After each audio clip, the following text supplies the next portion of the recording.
Good evening, all you lovely, beautiful people here.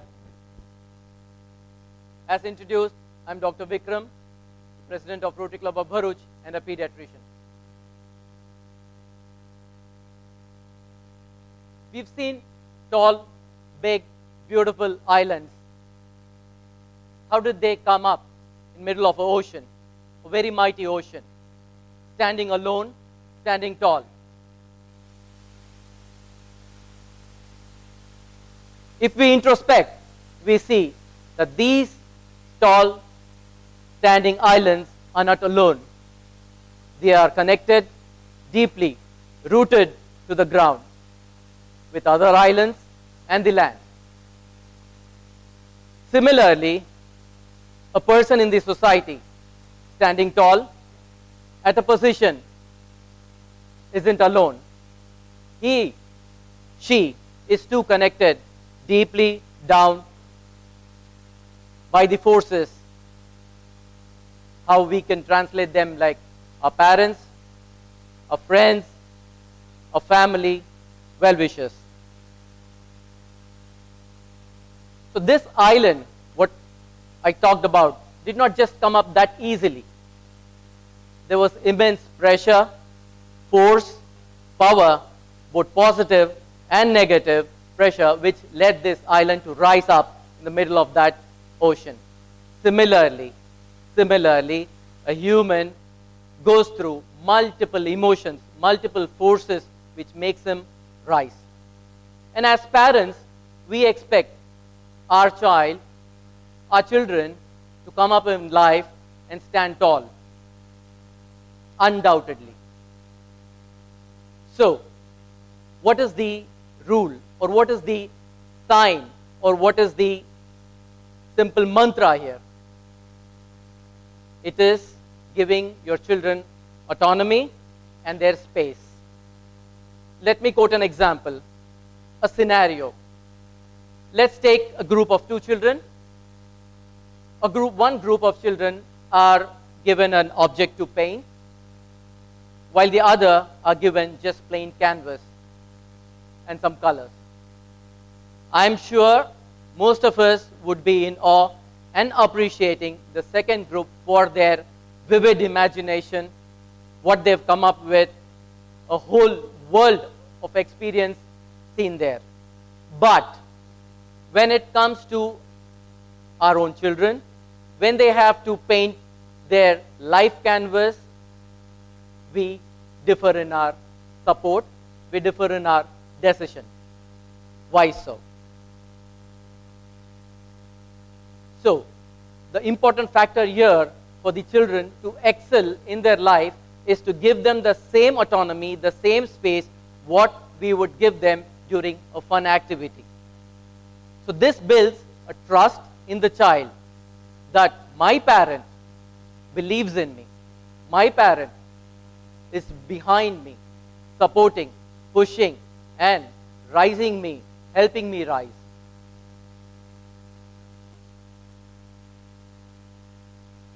The canvas of life has its limitations too. If you just tell the child, this is all yours, you paint your life the way you want, the imagination can be as big as a universe. But the canvas of life, we know, is short. So those intricate things need to be taught to the child. How do we do that? We as parents need to set examples, and our children see, hear, and replicate. During their growing age, if you see, everybody must have experienced, we tell our children, for example, a 10-month-old kid trying to get onto the sofa. We said, don't do that. You're going to fall. You're going to get hurt. The child doesn't stop. He does that again, probably 100 times in a day. And sure, the child falls. The parents rush to the doctor with the child. But trust me, most of the times, there is nothing to be worried about, because the nature is taken care of here. So what if the child had the ability at that particular age to understand the parent's command and stop climbing the sofa? The child would have been incapacitated for life. He would never take the dare to climb up the sofa or fall. So here, the role of the parent is to communicate, but communicate wisely. Connect, again, very wisely. Let me give an example. 30 years back, Bharuch was a very simple city, not too much of medical help available here. So a family friend of ours had a very special child. The child had issues with hearing, with seeing, and speaking. The parent had options again, either to accept as of nature and or do something for the child. The parent chose to do the second one. They thought, let us intervene and do something for the child. The mother, being a housewife, busy, the busiest person ever, a housewife, she took time once a week, took her child 400 kilometers away to a city with better medical facilities to let the child learn and also learn herself how to manage such a child. What is the end result? The child is a grown adult now, happily married, with a kid, managing an entire technical facility of a lab. She's done masters in computers. So what best can we expect from life? The person is totally self-dependent. By the end of the day, for a special child, the parent would wish the child should not be dependent on anyone. For a parent, it's okay. They bear the pain. They bear the suffering of the child. But someone else, the pressure on someone else.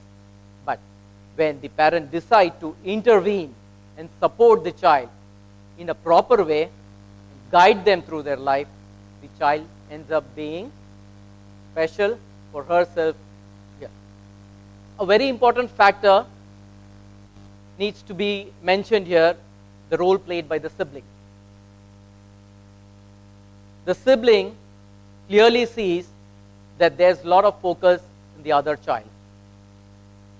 But the parents have played a very fantastic role by giving equal importance to both the child. Not neglecting the other, saying you are normal and this other child of ours needs more care. And so that's how I'm again happy to share that the other child is a doctor now. And both the sisters work in conjunction and half of the Bharuch knows them. A hyperactive child, for example, runs around the house, jumps, mischievous throughout the day. It's not because the child wants to be that way. It's because that's how the child is being made.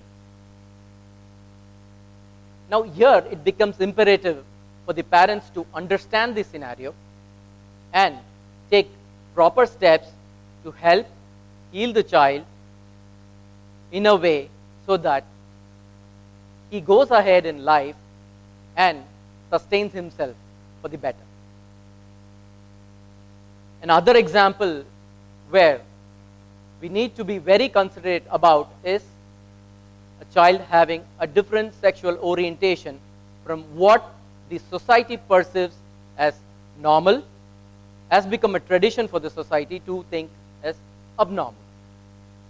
Here again, the factor of proper communication and connection plays a very big role. A child, when branded, accepts it for life. Now, the brand depends on the external forces, what kind of brand you put it on the child. And we play the external forces.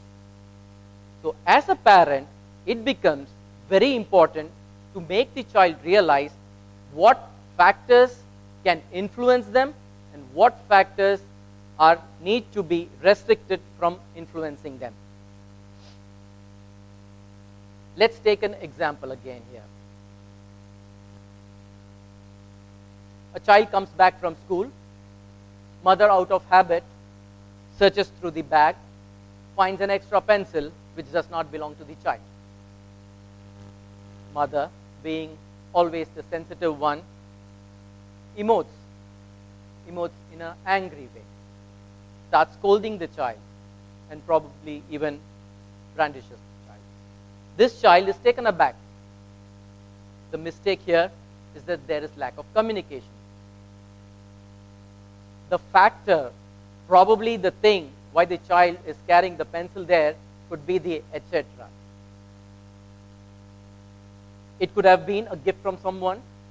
It could have been the child found it on the way, or it could have been the child picked it up from someone out of a child's curiosity. But when you put the term, you steal, you stole it, so that becomes a permanent damage on the child's brain.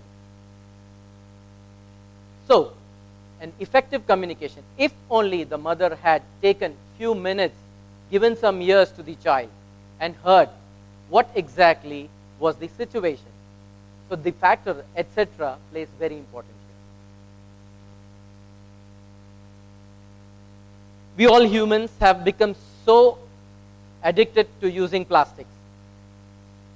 We use plastics day in and day out.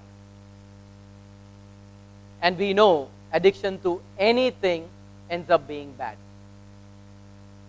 Recently, we've been reading reports of plastics being found in fishes, rather deep sea fishes. How's the correlation? Me abusing plastic here in the middle of land ends up as microplastics in some deep sea fish thousands of miles away in an ocean. So, how do we relate? This earth, this nature is very beautiful, at the same time very intricately designed. Things are interconnected very beautifully and very complexly. A small 1 millimeter damage in my left side of the brain makes me numb on my right side. Surprising. It's the same. A damage done in one part of the earth could be damaging really somewhere very far. The same thing applies to a child. Your action today, at some point of the time, might end up disturbing that child for life. Or it could be disturbing him right at that moment. That child of yours is going to be a parent too.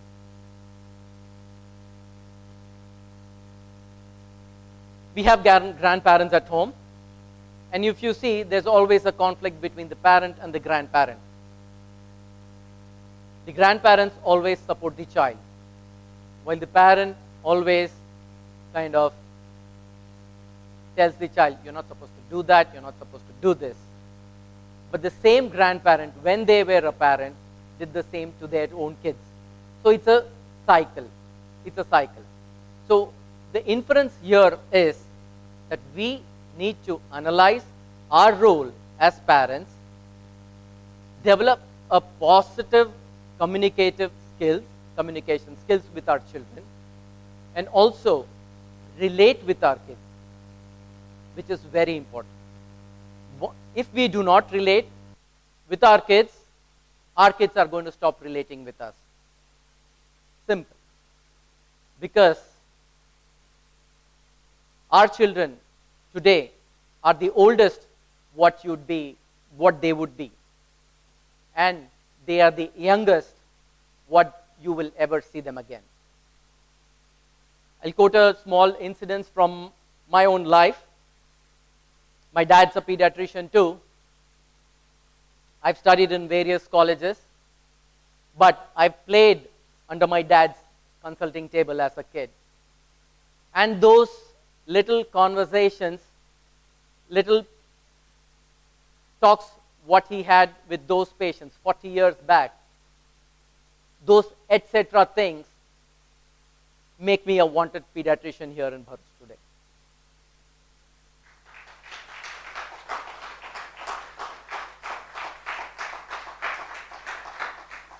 I thank everyone gathered here for the patient listening, and thanks to the TEDx team for the opportunity. See you. Thank you.